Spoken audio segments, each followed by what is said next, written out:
But shut the cock out, folks. What's happening? Johnny Lee Long in the Hobo Depot. What's happening? What's happening? Shut the cock out. What's happening? I said today. Dude, are you wearing like a Jackson $20 bill thing? He's wearing for a mask? Whatever keeps you safe, baby. That's what I say. Whatever keeps you safe. Yeah. All right, so anyway, today we're going to talk about this incredible bass that I had the opportunity to have in here. I never had one in here. There are some great things about the bass. There are some things that I wish I could change if I had the company, but I don't have the company. I only work on the company basis. And there are some things that that I really, really dig about it. All right, this is the USA of A. Look, USA of A. This is a Dimension bass. Dimension. Am I saying it right? Okay. This is the USA model. They also make Mexican models too. We don't have that in here today.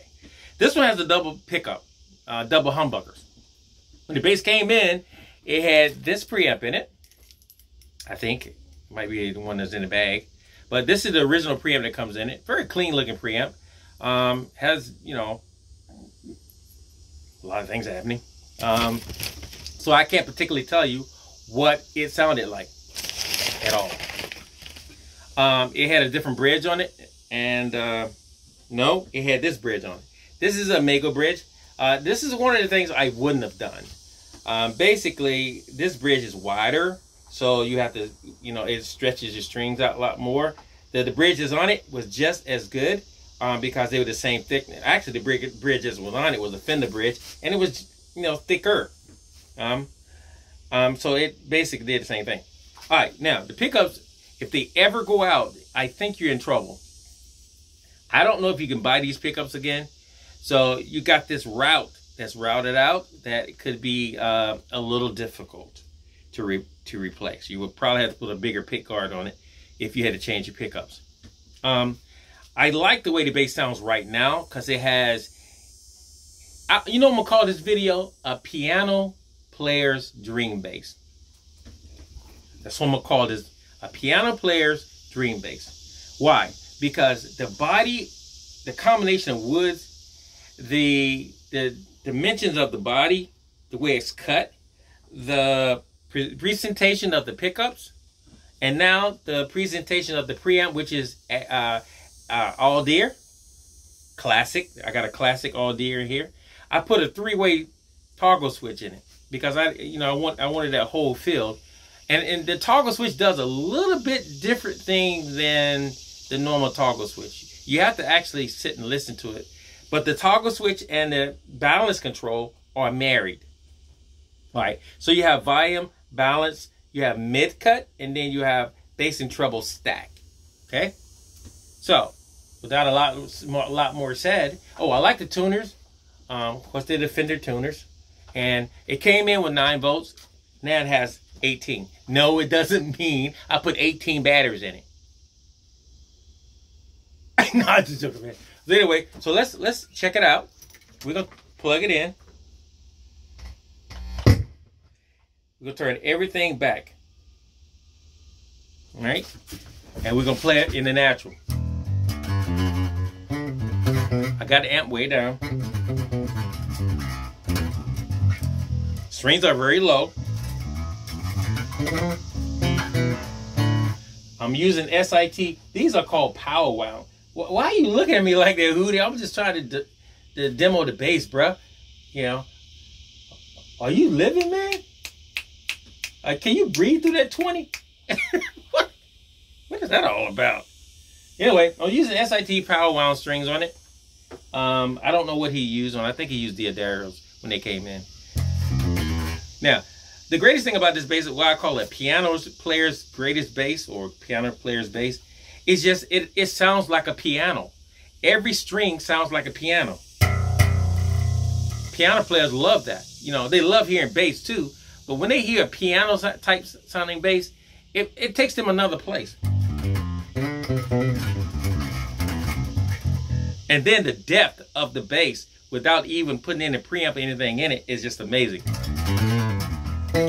This bass would sound actually amazing without a preamp in it. I mean, set up like a real Fender, like volume, tone. It would sound amazing like that. But anyway, this one has an Aguilar in it.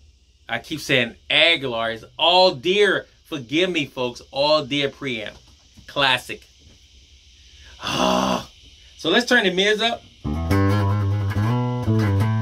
Now, the thing about this bass is it carries a lot of mids without you even asking for it. Now, all you have to do is to either comfort those mids or either agitate them. Right now I got it at D10. Let's take it all the way.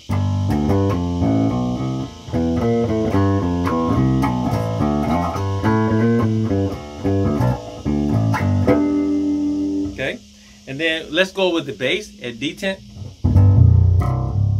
You hear that piano?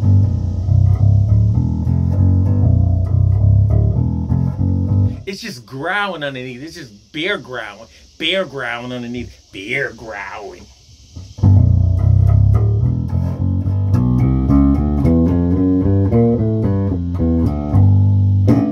Okay. And then you bring your treble in. Nothing changes, it gets better.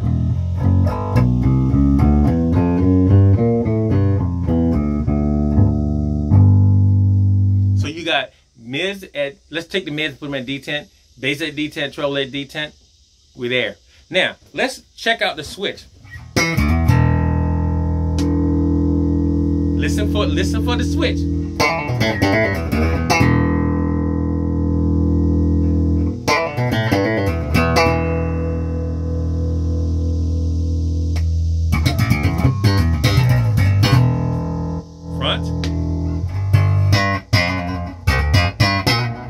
Rear, middle, rear. Now we'll take the switch and leave it right there in the rear. Watch this. Now we're at the rear again. So before I move this balance control, watch. All right.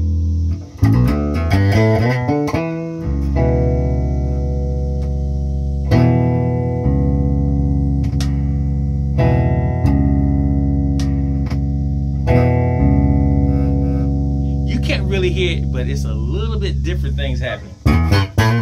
Not a lot, just a little bit. So let's open it up, see what she can do. I got the amp down really low though. I don't want to, you know, get crazy out here.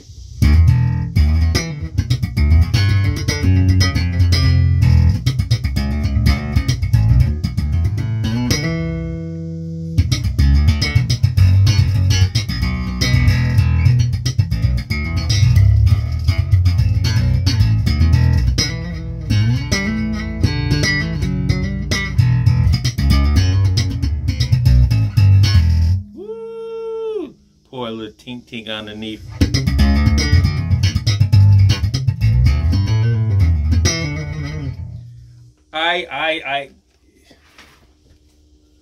There's a lot I can say about this bass. Now, the things that you know, if it was the company would listen to me, this part right here should be shaved down like the Fender Jazz Elites or Deluxe, and I think you get a better action to your neck. But the bass itself, the way it's set up already, it sounds amazing. The naturalness of the neck is really, really cool. And the flatness of it. So it has like a slight flatness all the way up the neck. All the way up the neck. It's comfortable here and comfortable here. It's just I can't get past this. It's too much butt right there. But other than that, like again, as far as the pickups are concerned, I like them, and I think they could do some stuff. I'm just not really, they're not hit me well yet.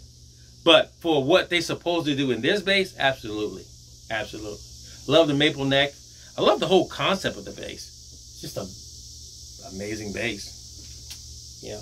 I'm glad I'm glad this customer sent it to me because I had the opportunity to touch it and to get into it and see how she talks. And she talks completely different. You don't want this bass. Don't talk like your regular basses at your house. All right, this is a different talking bass, and because it talks differently, you have to sit down with it and talk with it and find out what kind of voice it has. Because to a piano player, this is a piano player's dream bass. Basically, is what it is. So I only heard another bass that Fender made that I would say would be a piano player's dream bass, and that's that 2000 Fender Deluxe P5. That bass sounds amazing. Now this bass sounds amazing, and so this has a little bit more depth than the P5. So it talks different. See, anyway, I can go on and on and on and on. And dude, you are you there, man? Look, you seriously, you think you're there, man? Anyway, guys, thanks for checking out my videos. Thanks for taking the time to subscribe. Please tell other folks. Please ask them to subscribe. And if you need, oh, you didn't even tell me, man. I got new t-shirts and hats coming out. So they should be out within the next month or so. And when they come out, I'll let you guys know. And then I'll give you the information on how to pick them up and get them and stuff like that. They're Hobo Depot t-shirts and hats. How about that, huh? How about that? So thanks, guys, for believing in me and believing in the Hobo Depot. Love you guys. Peace. Shadakaka.